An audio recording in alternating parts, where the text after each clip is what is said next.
오늘 우리에게 주신 하나님 말씀은 베드로전서 3장 18절부터 22절까지 말씀입니다. 한 목소리로 읽겠습니다. 그리스도께서도 단번에 죄를 위하여 죽으사 의인으로서 불의한 자를 대신하셨으니 이는 우리를 하나님 앞으로 인도하려 하심이라. 육체로는 죽임을 당하시고 영으로는 살리심을 받으셨으니 그가 또한 영으로 가서 옥에 있는 영들에게 선포하시니라. 그들은 전에 노아의 날 방주를 준비할 동안 하나님이 오래 참고 기다리실 때에 복종하지 아니하던 자들이라. 방주에서 물로 말미암아 구원을 얻은 자가 몇 명뿐이니 겨우 8명이라. 물은 예수 그리스도께서 부활하심으로 말미암아 이제 너희를 구원하는 편이 곧 침례라. 이는 육체의 더러운 것을 제하여 버림이 아니요 하나님을 향한 선한 양심의 간군이라.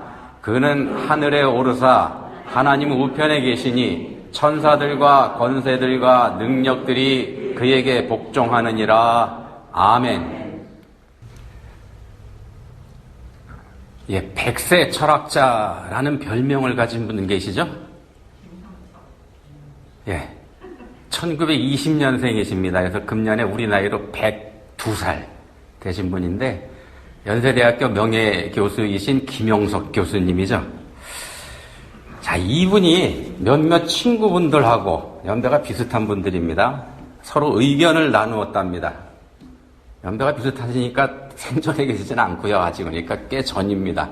아마 90을 바라볼 무렵이었던 것 같은데 친구분들이 몇 분이 모여서 지나온 삶을 한 90여 년 가까이 살으셨으니까요. 돌아보면서 우리 인생에서 가장 의미 있었던 때, 그러니까 우리 인생의 황금기가 언제였었는지 한번 이분들이 각자 그 의견을 나누셨던 모양입니다.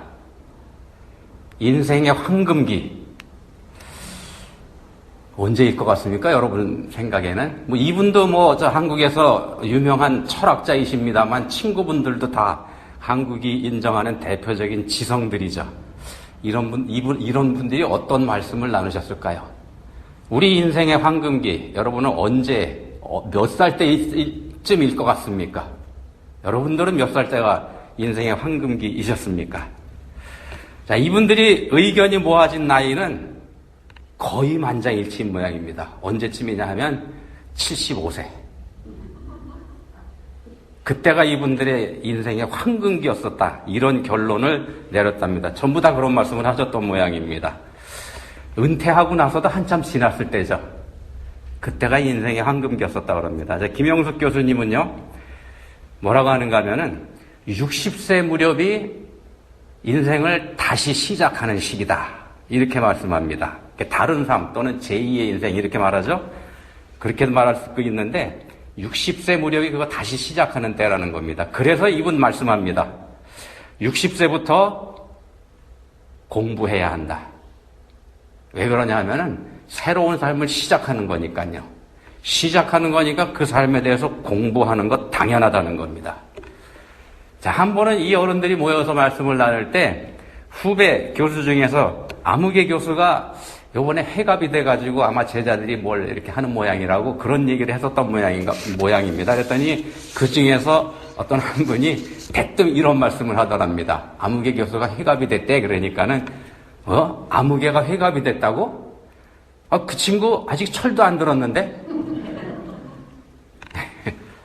75세 무렵이 인생의 황금기입니다. 자, 그 나이가 아직 안 되신 분들은요, 아직 인생을 모르시는 분들입니다. 절정기 아직 안 되신 겁니다. 여러분들 그러면 회갑 한 60 근처 되셨습니까? 아직 철도 안 드신 겁니다. 그러면 별로 인정들 하고 싶지 않으신 모양이에요. 얼마 전에도 한번 인용해 드린 적이 있습니다만 새롭게 바뀐 그 연령 기준이 있죠. 거기에 보시면은요, 65세까지가 청년입니다. 유스. 우린 청년, 유스라 그러면 애들 얘기하잖아요.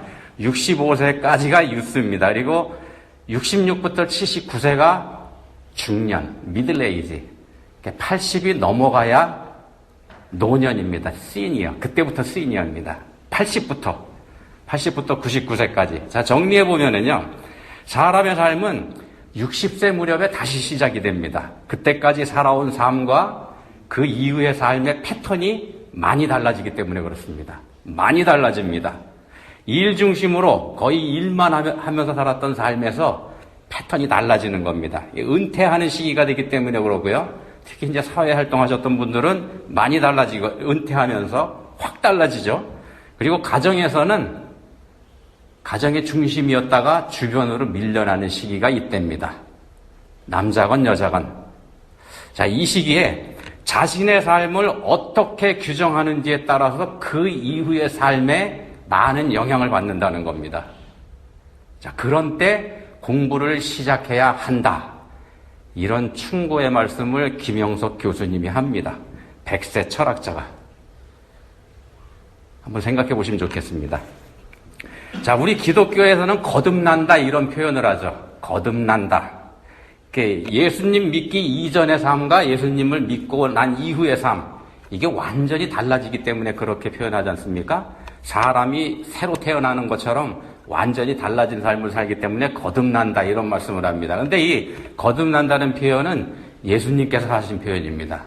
요한복음 3장 3절에 보시면은 거기서 유대인 지도자 중에 한 사람인 니고데모가 예수님을 찾아왔을 때 예수님께서 말씀하십니다. 니고데모에게 진실로 진실로 내게 이르노니 사람이 거듭나지 아니하면 하나님의 나라를 볼 수 없느니라.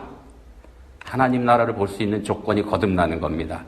이 말씀에서 거듭이라고 번역된 이 단어, 이거 원어를 보면은요, 원어가 가지는 뜻이 뭐냐면은 위로부터 그런 뜻입니다. 위로부터. 거듭난다는 말은 위로부터 난다 그런 뜻입니다. 위로부터 나지 않고는 하나님 나라를 볼 수 없다는 겁니다. 자, 이 부분 말씀을요, 금방 읽어드린 이 부분 말씀을 독일 성서공회에서 발간한 해설 성경에서는 이렇게 설명을 합니다. 한번 들어보십시오. 영생을 얻기 위해서 내가 무엇을 행하여야 합니까? 영생을 얻기 위해서 내가 뭘 해야 합니까? 라는 질문이 니고데모에게서 나오기도 전에, 니고데모가 질문하기도 전에 인간은 아무것도 행할 수 없다. 새로 태어남이 필요하다. 인간이 뭘 할 수 있는 게 아니기 때문에 새로 태어나는 게 필요하다. 이런 답변이 예수님에게서 먼저 나왔다. 이렇게 해석을 합니다. 질문을 하기도 전에 예수님께서 먼저 답을 주셨다는 겁니다. 사람이 거듭나는 건 자기 스스로 할 수 있는 일이 아닙니다. 자기가 거듭나겠다고 해서 다시 태어날 수 있는 거 아닙니다. 우리가 처음 이 세상에 태어날 때 우리 의지나 우리 주장이나 우리 노력을 가지고서 된 게 아닌 거하고 똑같습니다. 태어나는 일은 우리가 할 수 있는 일이 아니라는 겁니다. 자, 본문 21절에서 침례를 말씀합니다. 21절에 보시면 이렇게 말씀하죠. 물은 예수 그리스도께서 부활하심으로 말미암아 이제 너희를 구원하는 편이 곧 침례라. 침례가 거듭남의 표시입니다. 침례는 거듭남의 표시입니다. 그리스도인이 침례를 받는 거, 이건 거듭난 사람이라는 표시죠. 본문에서는 그래서 구원하는 표 이렇게 말씀을 하죠. 구원하는 표. 구원의 조건이 아닙니다. 구원의 조건이 아니고, 왜 그러냐면 구원의 조건은 믿음이니까요. 침례가 구원의 조건은 아닙니다. 침례는 구원받은 표시입니다. 구원받은 표시. 십자가에서 죽기 직전에 구원받은 강도, 이 사람 침례받고 죽은 거 아니지 않습니까? 그럼에도 예수님 말씀하셨습니다. 내가 오늘 나와 함께 낙원에 이르리라. 침례받고 안 받고가 구원의 조건은 아닙니다. 자, 오늘 침례 말씀드릴 건데, 침례 말씀드리면서 이제 침례하고 세례부터 먼저 짚고 넘어가야 되겠죠? 우리 교회는 침례교회입니다. 침례교회입니다. 왜 침례교회냐? 머리에 물을 뿌리는 세례, 그 세례를 주지 않고 우리 몸을 완전히 물속에다 푹 담그는 침례의식을 행하기 때문에 침례교회입니다.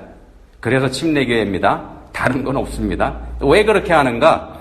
침례 또는 세례라고 번역하고 있는, 성경에서 그렇게 번역하고 있는 그 헬라어의 원어, 성경이 헬라어로 써졌지 않습니까? 그 헬라어 원어 단어가 뭐냐면은 밥티저라고 하는 단어인데 그 뜻이 그겁니다. 물에 잠기다. 밥티저라고 하는 단어의 뜻이 물에 잠기다입니다. 영어의 뵙티즘 이게 그 말에서 나온 겁니다. 우리말의 침례, 이 침자가 담글 침자지 않습니까? 이렇게 다 푹 담그는 거. 성경에 나와 있는 그대로 하는 겁니다. 침례교회는. 침례 자체가, 밥티저 자체가 몸을 푹 담그는 거니까 나와 있는 그대로 하는 게 침례교회입니다. 그 말고 이제 세례도 주죠. 다른 교회들은 세례를 줍니다만 세례에서 세자는 씻을 세자죠. 그 씻을 세자가 의미하는 건 우리 죄를 씻고 깨끗한 사람으로 거듭난다. 이런 의미를 담은 겁니다. 이제 그런 정도로 우리가 세례는 풀어볼 수 있을 것 같습니다. 자, 침례는요, 거듭남의 의미를 가지는 의식입니다. 거듭났다는 의미를 부여하는 의식이 침례에 들어가 있습니다. 다시 태어나는 것. 위로부터 다시 태어나는 겁니다. 땅에서, 그러니까 아래에서 태어나서 땅의 사람으로 살던 옛 삶을 청산하고 위로부터 거듭난 사람, 그러니까 하늘의 사람으로 새롭게 태어나서 새로운 삶을 살겠다. 이런 믿음과 의지가 담겨있는 의식이 바로 침례입니다. 그런 의지의 표식입니다. 다시 말씀드리지만 침례나 세례가 구원의 조건은 아닙니다. 구원받기 위해서 반드시 침례나 세례 받아야 된다. 그런 건 아니란 말씀입니다. 다만 표식으로서 필요한 게 바로 그런 의식입니다. 요거를 사람의 입장에서 보면은요, 사람의 입장에서 보면 이제부터는 내가 위로부터 난 사람으로서 위에서 나를 보내신 하나님의 뜻대로 살겠습니다. 라는 결단의 표시가 되는 거고요. 사람 입장에서는 그렇고요. 하나님 입장에서 보시면은 이제 너는 내 백성이 되었다라는 증표를 달아주시는 그런 일이 됩니다. 그래서 본문에서도 구원하는 표 이렇게 말씀하고 있는 겁니다. 구원하는 표입니다. 표. 그러니까 원형이 아니고요. 원형이 아니고 상징이라는 뜻입니다. 구원의 조건이 아니고 구원의 표식입니다. 그게 침례입니다.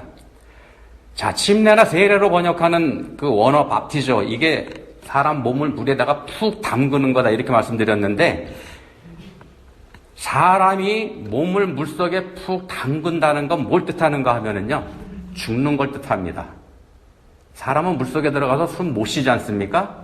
그래서 몸이 완전히 물속에 푹 잠긴다는 거는 그 순간에 죽는 걸 뜻합니다. 침례 의식 때에 완전히 물에 잠기는 그 순간에 그 사람은 죽는 겁니다. 침례가 그걸 뜻합니다. 죽습니다. 땅에서 태어나서 땅의 사람으로 살던 옛사람은 죽는 겁니다. 그런 뜻으로 물속에다가 몸을 완전히 푹 담가버립니다. 그리고 물에서 몸이 다시 나올 때, 물속에서 위로 솟구쳐 나올 때 다시 살아나는 겁니다. 다시 살아나는 겁니다. 위로부터 다시 태어나는 거, 요걸 상징합니다. 죽음에서 부활하신 예수님의 부활을 상징하는 거이기도 합니다. 물에 들어갈 때는 십자가에서 돌아가신 예수님과 더불어 죽는 거고, 물에서 솟구쳐 나올 때는 부활하신 예수님과 더불어서 죽음을 깨트리고 다시 태어나는 겁니다. 이게 거듭나는 겁니다. 그래서 로마서 6장 4절에서 말씀합니다. 로마서 6장 4절입니다. 그러므로 우리가 그의 죽으심과 합하여 침례를 받음으로 그와 함께 장사되었나니. 침례를 받음으로 그와 함께 장사되었나니. 우리가 그의 죽으심과 합하여. 여기서 합한다 이런 말씀이 있죠. 합하여. 이 합하여라는 말의 원어가 에이스라고 하는 단어인데, 여기는 무슨 뜻이 있는가 하면은요, 안으로 들어가다 그런 뜻입니다. 안으로 들어가다. 침례받는 사람이 십자가에 예수님 안으로 들어가서 예수님과 하나가 되는 거, 이걸 뜻합니다. 예수님 안으로 들어가서 예수님과 하나 되는 거. 예수님이 돌아가실 때 침례받는 그 사람도 예수님과 함께 죽습니다. 예수님 안에 있으니까. 그리고 예수님께서 부활하실 때 예수님과 더불어 함께 부활하는 것이고요. 그래서 침례입니다. 그래서 물속에다가 푹 담가버리는 겁니다. 자, 고린도전서 10장 1절 2절에서 이렇게 말씀합니다. 고린도전서 10장 1, 2절 말씀입니다. 형제들아, 나는 너희가 알지 못하기를 원하지 아니하노니 우리 조상들이 다 구름 아래에 있고 바다 가운데로 지나며 모세에게 속하여 다 구름과 바다에서 침례를 받고, 요거 홍해바다를 건넌 사건을 말씀하는 겁니다. 홍해바다 건넌 걸 말씀하는 건데 그걸 침례받은 거다 이렇게 말씀합니다. 그때 상황을 출애굽기 14장 22절에서 이렇게 설명을 합니다. 이스라엘 자손이 바다 가운데를 육지로 걸어가고 물은 그들의 좌우에 벽이 되니, 그들의 좌우에 벽이 됐다 이렇게 말씀하죠. 물이. 생각해 보십시오. 바다입니다. 바다. 홍해바다죠. 바다니까 깊이가 만만치 않습니다. 깊이가 얼마나 됐을까요? 근데 이스라엘 사람들이 걸어서 건너가는 갈라진 거기는 길이 생겼지만 갈라진 물이 좌우에 벽이 됐다는 겁니다. 그 깊은 바다의 벽. 그 높이가 얼마나 됐을까요? 물의 벽이. 아마 웬만한 빌딩 저리 가라일 거지 않습니까? 한번 생각해 보시죠. 그 사이를 걸어서 지나가는 이스라엘 사람들의 마음이 어땠을지. 두렵지 않았겠습니까? 저 물이 언제 무너져서 내 위로 덮칠지. 쉽게 생각해도 그 두려움이 얼마나 했을지 대단합니다.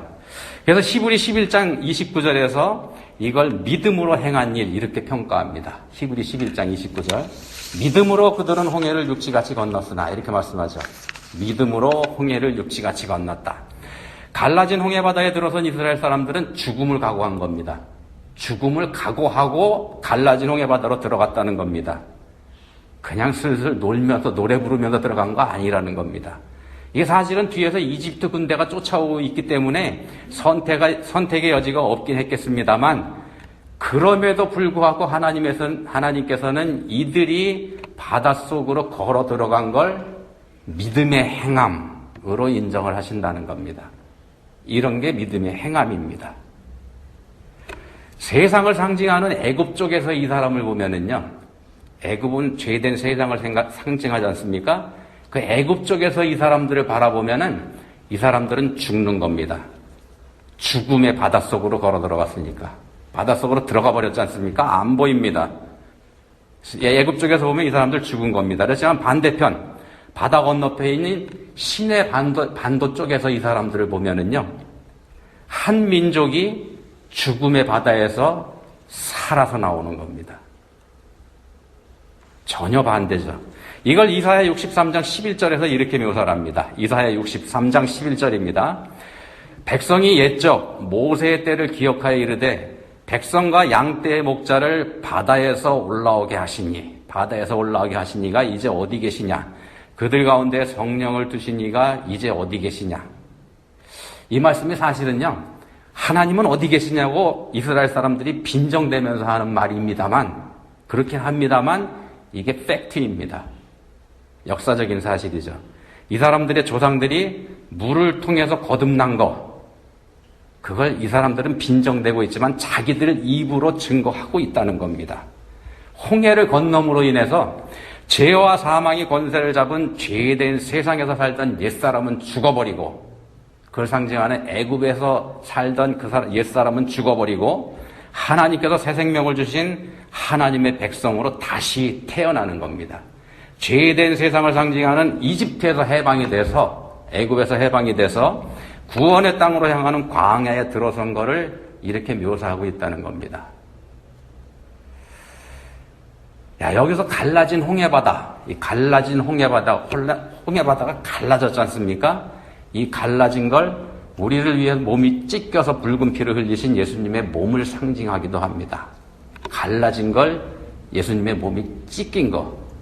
홍해바다는 홍해의 뜻이 붉은 바다이지 않습니까? 예수님의 붉은 피를 상징합니다. 자, 하나님의 뜻에 따라서 성령께서 주시는 믿음으로 두려운 홍해바다에 들어선 이스라엘 사람들, 이 사람들은 십자가의 보혈로 구원받은 그리스도인들을 상징하고 있다는 겁니다. 그러니까 갈라진 홍해바다를 건넌 게 구원받은 우리들의 침례를 상징하고 있는 겁니다. 본문에 보시면은 노아의 방주가 나오죠. 이 노아의 방주 역시 침례를 보여줍니다.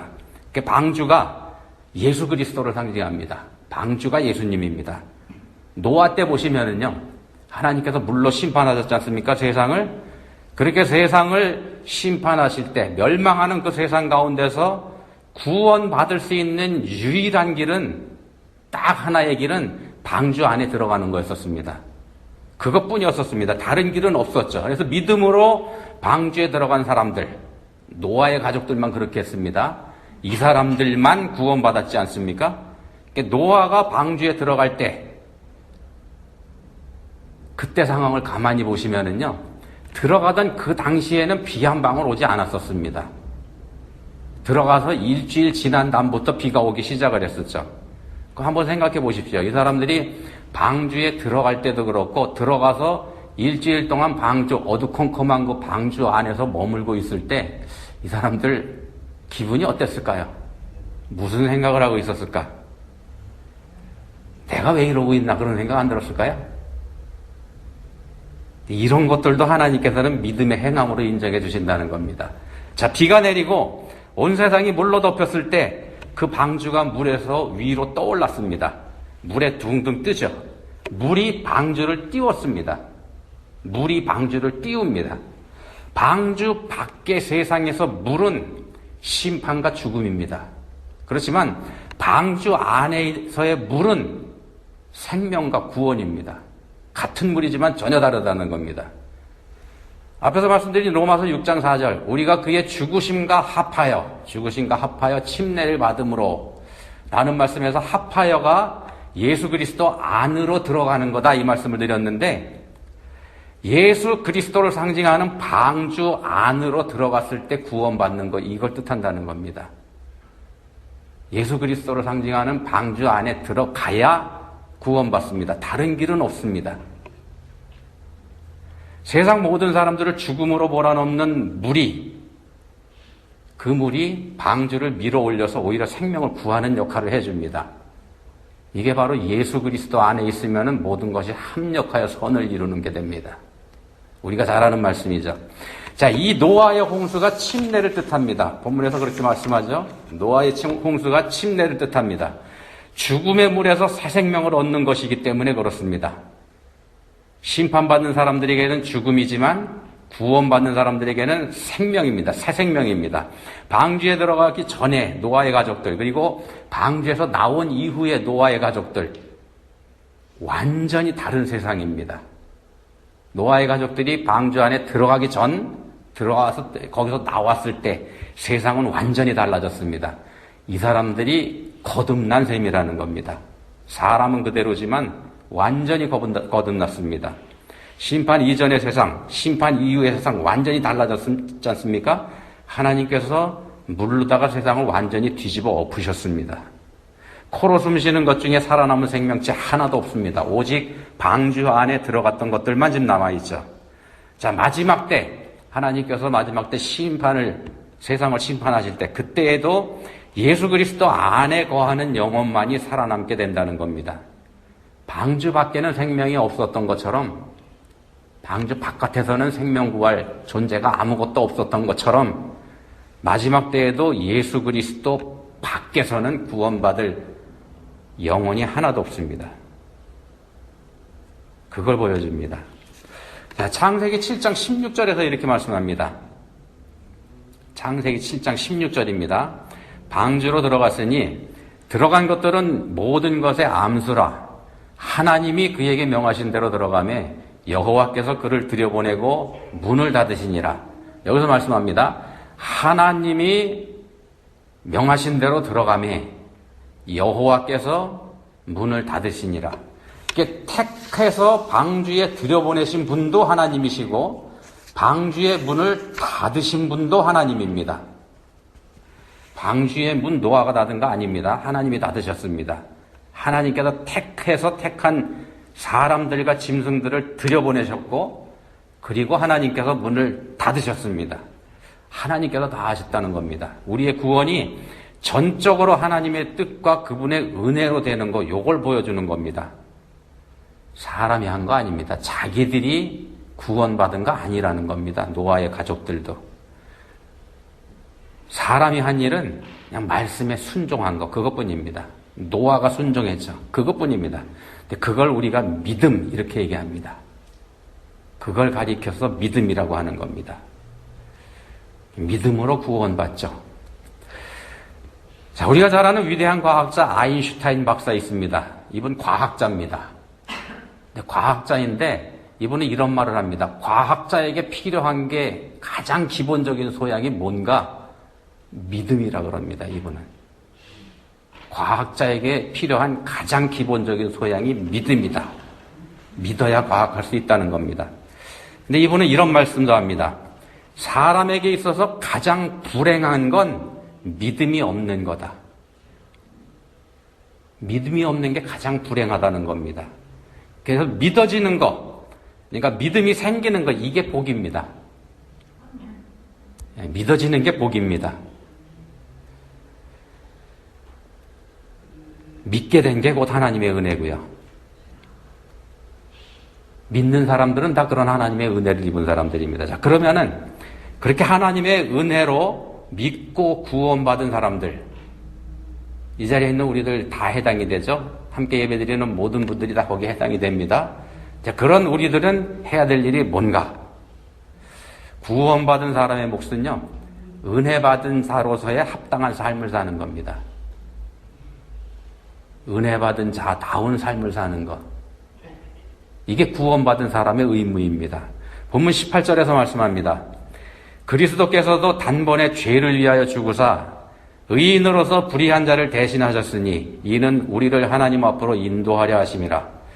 우리 죄를 대속하신 예수님을 닮는 삶을 사는 것. 이게 그리스도인의 의무입니다. 의인으로서 불의한 자를 대신하셨다고 되어 있죠. 예수님께서 그렇게 하신 것처럼 우리 자신을 희생하고 양보하는 것, 이게 그리스도인들의 의무입니다. 앞에서 말씀드렸던 김영석 교수님은요, 이분은 평생 교수님으로 일했죠. 교수님으로 일하면서 많은 동료 교수님들, 후배 교수님들 많이 봐왔습니다. 근데 그분들을 이렇게 가만히 봐오니까는 그분들 중에서 학교에서 도움을 얻기 위해서 골몰하는 분들, 그런 분들이 많았다 그럽니다. 이게 무슨 뜻인가 하면은 자기 자신을 위해서 학교에서 뭔가 얻어내려고 애쓰는 교수님들이 많더라는 겁니다. 근데 그런 분들은 퇴직하고 나면은 학교에서 그분을 금방 잊어버린답니다. 학교에서 섬기는 동안에 학교를 위해서 내가 뭘 할까? 학교를 위해서 내가 뭘 할 수 있나? 이거 고민한 교수님들하고 다르다는 겁니다. 그런 분들은 퇴직해도 학교에서 기억을 하고 있더라는 겁니다. 이거 한번 우리가 생각해 볼 말씀이지 않습니까? 우리가 무엇을 위해서 사는지. 자, 이 김영석 교수님이 이런 말씀도 합니다. 한번 들어보십시오. 부자는 많이 가지고 있는 사람이 아니고, 많이 가진 사람이 부자가 아니고 남을 위해서 많이 쓰는 사람이다. 부자는 많이 쓰는 사람이라는 겁니다. 자기 가정만 생각하는 사람은요, 자기 집안이 성장하는 만큼 성장한답니다. 근데 사회를 위해서 봉사한 사람은 그 사회가 성장하는 만큼 이분도 성장을 한답니다. 근데 세계와 인류를 위해서 기도한 사람은 이분이 가만히 지켜보니까 인류를 위한 큰 일을 하는 사람이 되더라는 겁니다. 이 어른이 그리스도인으로 100년을 살아보니까 그렇더라는 겁니다. 기도하시겠습니다. 하나님 아버지, 위로부터 거듭난 사람의 삶은 달라야 할 줄 압니다. 저희 자신을 위하기보다는 우리 예수님께서 그러셨던 것처럼 다른 사람을 이롭게 하는 삶이어야 한다. 이렇게 가르쳐 주셨습니다. 아무것도 아닌 저희들을 위로부터 거듭나게 해주신 하나님의 은혜가 저희들 삶을 주장해 주시기 원합니다. 그리하여서 사랑과 은혜를 전하는 삶을 저희도 살게 해주시기 원합니다. 침례받은 그리스도인으로서 합당한 삶을 살 수 있게 해주시기 원합니다. 예수님 이름으로 기도합니다. 아멘.